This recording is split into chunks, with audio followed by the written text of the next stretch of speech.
تو اللہ نے قرآن مجید میں بیان کیا، فرمایا نساؤکم حرث لکم، تمہاری جو ازواج ہیں، تمہاری جو بیویاں ہیں، وہ تمہارے لیے بمنزلہ کھیت ہیں۔ کھیت کا مطلب کیا ہوتا ہے؟ پیداوار بڑھانے کا ذریعہ۔ تو اس میں سب سے پہلا مسئلہ تو قرآن نے یہ بیان کر دیا کہ زوجہ سے جو ہم بستری ہے وہ صرف اسی راستے میں جائز ہے جس سے اولاد ہوتی ہے، کیونکہ عورت کو اللہ نے بنایا ہے نسل بڑھانے کے لیے۔ تو کوئی بھی ایسا ہم بستری کا طریقہ اختیار کرنا جو نسل بڑھانے کا ذریعہ نہ ہو، یعنی وہ نیچرل نہ ہو، تو وہ حرام ہے۔ تو اس میں اللہ نے یہ حکم دے دیا۔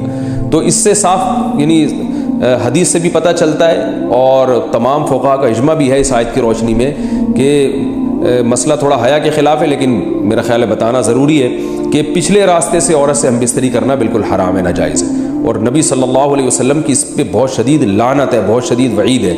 تو یہ بالکل اللیگل ہے اسلام میں کہ عورت کے پچھلے راستے سے اس سے ہم بستری کی جائے۔ جو لوگ لڑکوں سے بدفعلی کے عادی ہوتے ہیں ان کو یہ ایک چسکا لگ جاتا ہے، تو یہ حرام ہے، ناجائز ہے، کیونکہ اللہ نے بتا دیا کہ یہ تمہارے لیے بمنزلہ کھیت کے ہیں۔ تو اس میں قرآن نے وہ جو سوال تھا نا اس کی طرف اشارتاً جواب دے دیا، اور آگے فرمایا فاتو حرثکم، تم اپنے کھیت کے پاس آؤ، یعنی پیداوار بڑھانے کا جو ذریعہ ہے اس جگہ کی طرف آؤ، انا شئتم، جیسے چاہو، یعنی باقی جس طرح سے تم چاہو زوجہ سے ہم بستری کر سکتے ہو، اس میں کوئی خاص طریقہ متعین نہیں ہے۔ میاں بیوی کا ایک دوسرے سے کوئی پردہ نہیں ہے، ہن لباس لکم وانتم لباس لہن، یہ دونوں ایک دوسرے کے لیے لباس ہیں۔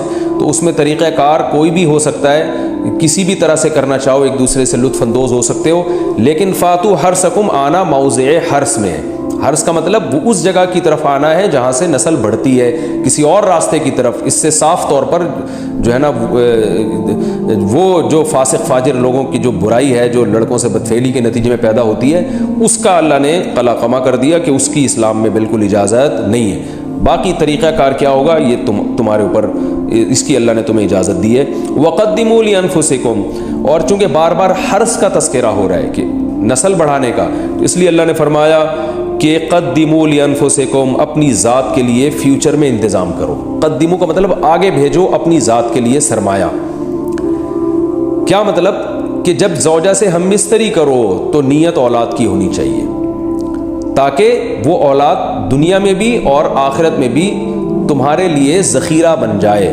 تو یہ نسل بڑھانے کی بہت زبردست ترغیب ہے اس آیت میں، اور اس آیت میں اللہ نے عورت کا کہ بہت ساری ذمہ داریوں میں سے ایک بڑی ذمہ داری کا بھی بیان بتا دیا کہ عورت کو اللہ نے بنایا ہے، جو مرد اور عورت کا جو فرق رکھا ہے نا، اس فرق کی بڑی وجہ یہی ہے کہ مرد کے اسپرم کو اللہ نے بیج کے طور پہ پیدا کیا ہے، اور عورت کو اللہ نے زمین کے طور پہ۔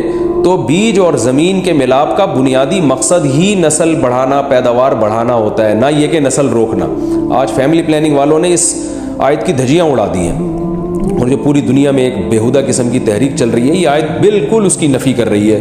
اس لیے اللہ نے فرمایا اچھا، اللہ نے اس کا بھی جواب دے دیا کہ جو فیملی پلاننگ والے کہتے ہیں نا نسل بڑھنے سے تمہارا نقصان ہوگا، خرچے بڑھ جائیں گے، تو اللہ فرماتا ہے قدموا لانفسکم، تمہارا فیوچر بن جائے گا، سنور جائے گا، کیونکہ اولاد پہ اتنی انویسٹمنٹ نہیں ہوتی جتنا اس کا آؤٹ پٹ ہوتا ہے۔ ان پٹ کم ہے، آؤٹ پٹ زیادہ ہے، انویسٹمنٹ کم ہے، اس کے جو پروفٹ ہے وہ زیادہ ہے، دنیا میں بھی اور آخرت میں بھی۔ تو اللہ نے فرمایا اپنے نفس کے لیے، فیوچر کے لیے انتظام کرو، بڑھاپے کے لیے انتظام کرو۔ تمہارے بیٹے ہوں گے، بیٹیاں ہوں گی، پوتے ہوں گے، نواسے ہوں گے، بہویں ہوں گی، یہ دنیا کا مستقبل اور آخرت کا مستقبل کیا ہے۔ جو عبداللہ بن عمر رضی اللہ تعالیٰ عنہ نے جب نکاح کا ارادہ ترک کیا تو آپ کی جو ہمشیرہ تھی حضرت حفصہ، انہوں نے فرمایا کہ نکاح کرو، تمہارے اولاد ہوگی، دنیا سے جاؤ گے تو تمہارے لیے دعائیں مانگے گی، تو یہ آخرت کے لیے ذخیرہ ہے۔ تو اس لیے اللہ نے فرمایا کہ آخرت کے لیے ذخیرہ کرو، واتقوا اللہ، اور اللہ سے ڈرو، واعلموا انکم ملاقوہ، اور جان لو کہ تم نے ایک دن اللہ سے ملاقات کرنی ہے۔ تو ہمارے گھر میں کام والے اور ڈرائیور سب ہیں۔ اچھا، گھر میں کام والے اور ڈرائیور سب ہیں، یعنی نوکر چاکر رکھے ہوئے، لینڈ لارڈ فیملی ہے۔ اب یہاں سسرال میں یہ رواج ہے کہ گاڑی میں سامان عورتیں رکھیں گی، گاڑی سے سامان خواتین نکالیں گی، گاڑی عورت صاف کرے گی، یہاں تک کہ بہو اپنے شوہر کے ساتھ اس کے سارے اوپر کے 6-7 بہن بھائیوں کے کام بھی کرے گی، جھاڑو لگانا، پونچھا لگانا، برتن دھونا، کھانا پکانا، کپڑے دھونا، سب کی استری کرنا۔ اگر کسی کام سے منع کروں تو اس پہ لڑائی شروع ہو جاتی ہے، حالانکہ رشتہ کرتے وقت انہوں نے صاف کہا تھا کہ ہم کوئی کام نہیں کروائیں گے، یہ سارے کام کرنا میری استطاعت سے باہر ہے۔ اس صورت میں کیا کروں؟ ایک بندی دیکھیں اصولی طور پر تو عورت کے ذمے ہے کہ وہ گھر میں کام کاج میں ہاتھ بٹائے. میں یہ نہیں کہہ رہا کہ ایک عورت اپنے 6 8 نندوں کے دیور اور نندوں کے کپڑے دھوئے, یہ تو ظلم ہے اس کے اوپر. کم از کم اپنے شوہر اور اپنے ساس سسر کی خدمت اخلاقی ذمہ داری ہے عورت کی, یہ اس پر اخلاقاً لازم ہے. اور جب جوائنٹ فیملی میں رہتے ہیں تو کام ڈیوائیڈ ہوتے ہیں, سب مل جل کے کام کر رہے ہوتے ہیں. ایک دن سب کے لیے کسی ایک نے کھانا بنا دیا تو دوسرے ٹائم پہ دوسری بہو نے سب کے لیے کھانا پکا دیا.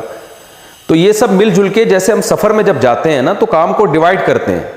تبلیغی جماعت میں آپ دیکھ لیں نا 10 لوگ جا رہے ہوتے ہیں, تو ایک کا کام ہوتا ہے بھائی کمرہ صاف کر دو, ایک کا کام ہوتا ہے بھائی ٹماٹر لے آؤ, ایک کا کام ہوتا ہے جی آپ آلو چھیل دو, ایک کا کام ہوتا ہے جی آپ کھانا پکا دو. باریاں تقسیم ہوتی ہیں. اب اس میں کوئی تبلیغ والا یہ کہے کہ میرے ذمہ کام نہیں ہے, یہ تو ہمیں بتایا ہی نہیں تھا کہ تبلیغ میں نکل کے کام بھی کرنا پڑے گا, ہم تو تبلیغ کے لیے نکلے. تو یہ کہا جائے گا کہ بھئی یہ تو انڈرسٹوڈ ہے, یہ تو طے شدہ بات ہے کہ جب اکٹھے رہتے ہیں تو کاموں کو ڈیوائڈ کرنا پڑتا ہے. تو جب بھی لڑکی رخصت ہو کے سسرال میں جاتی ہے تو ظاہر ہے گھر میں کچھ تو کام ہوتے ہیں نا, تو وہ باہر کے کام مرد کے ذمے ہوتے ہیں اور گھر کے کام عورت کے ذمے ہوتے ہیں. جیسے حضرت فاطمہ رضی اللہ تعالی عنہا کو نبی نے حکم دیا گھر کے کام آپ کرو گی, باہر کے کاموں کے بارے میں حضرت علی کو حکم دیا کہ وہ آپ کریں گے. تو دونوں ہی کام کر رہے ہوتے ہیں, مرد بھی عورت بھی. تو نارملی تو متوسط گھرانوں میں یہی ہوتا ہے, اور یہ بہو پر اتنی خدمت بہو کے اوپر لازم ہے شریعت میں کہ وہ بالکل ہاتھ پہ ہاتھ رکھ کے نہ بیٹھ جائے, بلکہ گھر کے فرد کی طرح رہے. جیسے سب خدمت کر رہے ہیں تو ویسے خدمت کرے, لیکن اس میں اتنا بوجھ اس کے اوپر ڈالنا کہ چلو ٹھیک ہے کبھی اجتماعی کھانا اس نے بنا لیا, کبھی کسی اور نے بنا لیا. یہ کہ اب اکلوتی بہو ہے, اب وہ جناب روزانہ 6 دیوروں کے کھانے پکا رہی ہے صبح دوپہر شام, تو یہ ظلم ہے, یہ بالکل جائز نہیں ہے.